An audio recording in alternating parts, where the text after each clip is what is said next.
Bonjour. C'est bon, vous m'entendez? Ça marche? Bonjour.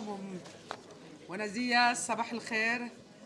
Merci à toutes et à tous d'être si nombreux ce matin pour ce forum après cette belle soirée d'hier soir.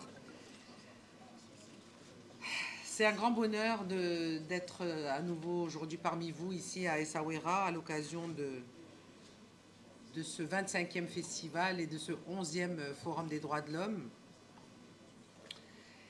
que nous avons initié avec M. Driss Liazami en partenariat en 2012.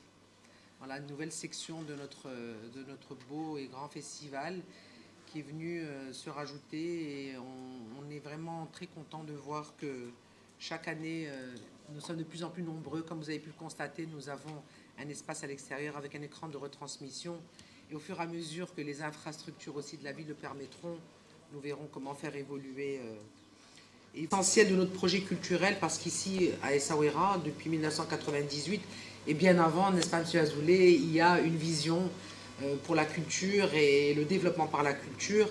Et à l'occasion du festival, nous voyons comment la culture peut Voilà, excusez-nous, on a un petit problème de son parce qu'il y a une retransmission en live, mais si ça continue, on arrêtera la retransmission pour pouvoir éviter les interférences de son. Donc ce rendez-vous, comme je le disais, est devenu incontournable parce que nous avons voulu mettre en débat des sujets importants qui traversent nos sociétés, qui concernent nos jeunesses, l'avenir et notre diaspora, n'est-ce pas, Driss? Ce forum est organisé en partenariat avec M. Yassami, qui a présidé longtemps le Conseil national des droits de l'homme depuis que le Maroc a voté sa nouvelle constitution en 2011, mais également le Conseil de la communauté marocaine à l'étranger. Et cette diaspora marocaine joue un rôle fondamental dans ce Maroc qui avance, ce Maroc moderne qui se construit. Alors cette année, comme chaque année dans ce forum, on s'interroge, on se dit qu'est-ce qu'on va pouvoir choisir comme thème qui va intéresser tout le monde. Et évidemment, on a eu beaucoup de thèmes très intéressants, beaucoup sur la question de l'Afrique, l'évolution du continent, la place des femmes dans le continent africain, leur rôle, les femmes qui se battent pour construire un avenir meilleur, la jeunesse, les industries culturelles, le digital. Et cette année, on s'est dit, on a un grand défi qui nous attend dans très peu de temps finalement. Dans très peu de temps, 6 ans, c'est demain, ça va arriver très vite. Et on a un rêve qui se réalise pour nous Marocains, c'est l'organisation du mondial en 2030. 2030, c'est demain. Et cette merveilleuse opportunité qui s'offre à nous au sein de l'espace méditerranéen d'avoir ce projet en perspective avec deux grands pays amis qui sont l'Espagne et le Portugal. Et donc on a dit ce serait vraiment intéressant de pouvoir débattre avec des experts d'Espagne, du Portugal, du Maroc, des représentants de la diaspora, le monde intellectuel, le monde artistique, le monde politique, le monde économique, la jeunesse, pour voir comment on peut ensemble faire en sorte que ce rendez-vous, qui est un grand challenge pour notre région du monde, va bien au-delà des infrastructures, des routes, des stades. C'est beaucoup plus un challenge humain, parce que nous devons le réussir sur tous les plans, et c'est ce qui va aussi nous permettre de faire évoluer le niveau d'amitié, de partenariat, et de le faire rayonner au-delà de la Méditerranée, en Europe et ailleurs dans le monde. Mesdames, Messieurs, nous avons l'honneur d'écouter ce matin M. José Luis Zapatero, que je remercie chaleureusement d'avoir fait le déplacement jusqu'à Essaouira pour être parmi nous. On est dans un moment très particulier, au lendemain des élections européennes, à la veille d'élections en Europe, en France, que nous attendons, que nous scrutons tous avec beaucoup d'attention.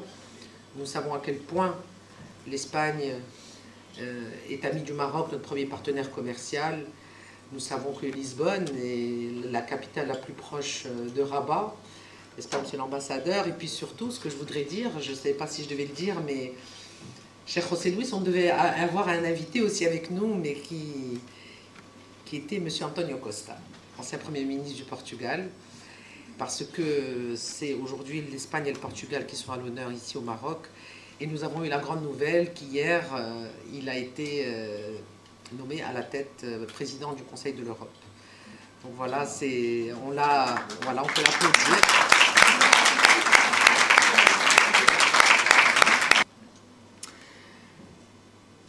Pour finir, je dirais que je vous souhaite à tous, je ne vais pas être long parce que je sais que vous attendez tous d'écouter M. Zapatero, donc je vais m'arrêter là. Je vais juste vous remercier encore une fois d'être venus si nombreux, vous souhaiter un excellent festival, un mémorable festival, et je vous dirai merci, shukran, gracias a todos y obrigado a todos. Shukran. Monsieur le chef de gouvernement, Monsieur le conseiller de Monsieur le roi, Mesdames et Messieurs les ambassadeurs, Mesdames et Messieurs, chacun en son nom et qualité, chers amis, j'ai préparé un discours de 10 pages, mais je crois que je vais abréger à mon tour pour nous permettre à tous d'apprécier l'intervention et la leçon inaugurale de Monsieur le chef du gouvernement. C'est un réel plaisir, mesdames et messieurs, chers amis, que de vous retrouver ici ou de retrouver certains d'entre vous pour la première fois. Il y a 12 ans, lorsque nous avons décidé d'ouvrir cet espace avec Neil Attazi et ses équipes, le Maroc, toute la région était en pleine effervescence.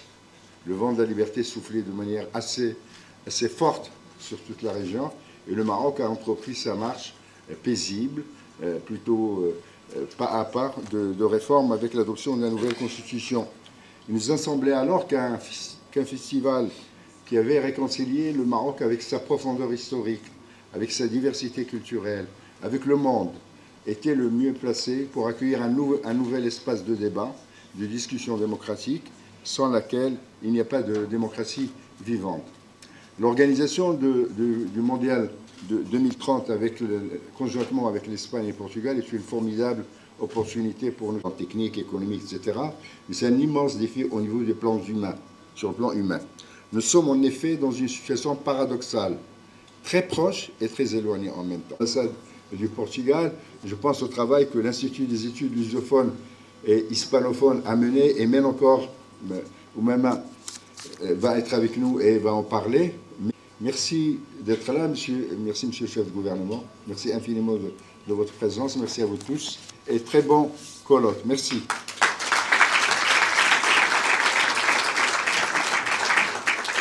Muy buenos días, queridos amigas y amigos. Gracias por esta invitación.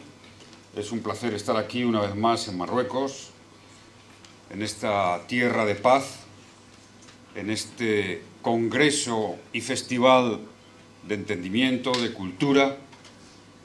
Y me gustaría que mis primeras palabras fueran para proclamar un deseo, un afán, un objetivo, una gran tarea compartida. La paz. La paz es la tarea. Si algún deber, si algún compromiso, si alguna exigencia nos invita a trabajar juntos en defensa de los derechos humanos, por los derechos humanos, en favor del entendimiento entre pueblos, culturas y civilizaciones, es la paz. Y a mí me gustaría que ese campeonato mundial de fútbol que vamos a organizar 3 países amigos, hermanos, 3 países de paz, España, Marruecos y Portugal, fueran los campeonatos del mundo de fútbol por la paz. Deberíamos comprometernos, estos 3 países, amigos, hermanos y de paz, para que en 2030 llegáramos con un mundo en paz. En este momento que sufrimos el mayor número de víctimas mortales por guerras desde la Segunda Guerra Mundial. En este momento que sufrimos viendo la guerra en Ucrania y que sufrimos viendo lo que sucede en Gaza. Yo desde aquí quiero condenar las acciones de barbarie de Israel. No hay ningún derecho a la defensa que permita matar impunemente niños, niñas, mujeres y jóvenes. No hay ningún derecho a la defensa. Ni lo hay ni lo ha habido nunca.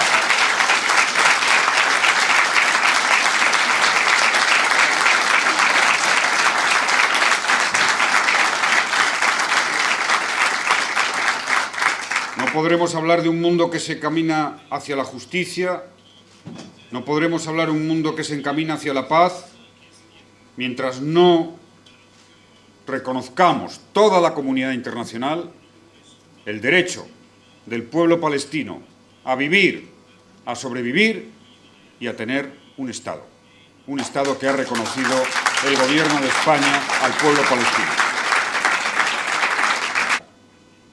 La abolición de la guerra, pero llegó la abolición de la esclavitud.